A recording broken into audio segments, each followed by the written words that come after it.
ដល់ពេលនេះទីក្រុងគៀវនៅមិនទាន់ទទួលបានកាដូដោយអ្វីដែលខ្លួនរំពឹងទុកថាសហរដ្ឋអាមេរិកនឹងផ្ដល់មីស៊ីលរយៈចម្ងាយឆ្ងាយប្រភេទ Tomahawk ដែលជាកំជ្រួយប្រឆាំងការឈ្លានពានពីទីក្រុងមូស្គូនៅឡើយទេគណៈមហាអំណាចផ្នែកសភាវុធទាំងពីរគឺរុស្ស៊ីនិងសហរដ្ឋអាមេរិកគ្រោងនឹងជួបគ្នាជាថ្មីទៀតនៅប្រទេសហុងគ្រីដើម្បីស្វែងរកច្រកចេញជុំវិញវិបត្តិនៅអ៊ុយក្រែននេះកាសែត BBC បានរាយការណ៍កាលពីថ្ងៃសៅរ៍ថាលោកប្រធានាធិបតី Volodymyr Zelensky ហាក់ដូចជាបានចាកចេញដោយដៃទទេពីកិច្ចប្រជុំនៅសេតាវិមាននៅបន្ទាប់ពីប្រធានាធិបតីអាមេរិកលោក Donald Trump បានបង្ហាញថាលោកមិនទាន់បានត្រៀមខ្លួនរួចជាស្រេចក្នុងការផ្គត់ផ្គង់កំជ្រួយប្រភេទ Tomahawk នេះទៅឲ្យអ៊ុយក្រែននៅឡើយនោះក៏ប៉ុន្តែបើទោះជាបែបនេះក្តីលោក Zelensky នៅតែអះអាងថាជំនួបទ្វេភាគីនេះប្រព្រឹត្តទៅប្រកបដោយភាពស្និទ្ធស្នាលរវាងទីក្រុងគៀវនិងសេតាវិមានហើយថ្មីបើកិច្ចពិគ្រោះយោបល់នេះដែលផ្ដោតលើកំជ្រួយរយៈចម្ងាយឆ្ងាយប្រភេទ Tomahawk ដោយមិនមានអ្វីជាឧបសគ្គក៏ទ្វេភាគីទាំងពីរមិនបានចេញសេចក្តីថ្លែងការណ៍រួមណាមួយទាក់ទងនឹងកិច្ចប្រជុំពិសេសនេះដែរ BBC បានរាយការណ៍ថា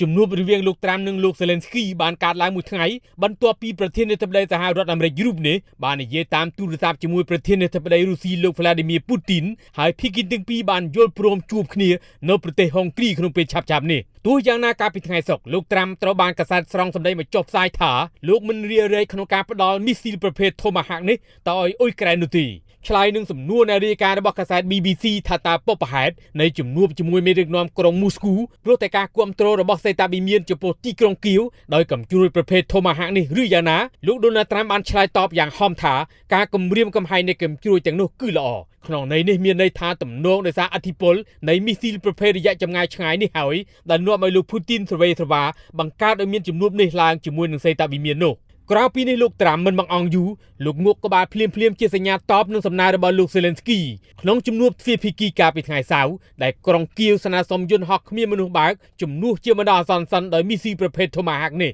លើសពីនេះទៅទៀតលោក Zelensky ក៏បានសរសើរលោក Donald Trump ចំពោះទូនីតិរបស់មេដឹកនាំសហរដ្ឋអាមេរិករូបនេះក្នុងការធានាឲ្យមានកិច្ចព្រមព្រៀងសន្តិភាពនៅមជ្ឈិមបូព៌ានិងជំរុញឲ្យទីក្រុង Washington ជួយកសាងកម្លាំងដើម្បីបញ្ចប់សង្គ្រាមរុស្ស៊ីនៅអ៊ុយក្រែនចំពោះការលើកឡើងរបស់ក្រុមអ្នកកាសែតនៅក្រោយជំនួបការបាត់បញ្ចប់ទៅនៅឯសេតាវិមានដែលសួរថាតើលោក Zelensky មានគម្រោងជួបនឹងលោក Putin ដែរទេឆ្លើយតបដោយខ្លីលោក Zelensky លើកឡើងថាលោកមិនប្រកាសទេ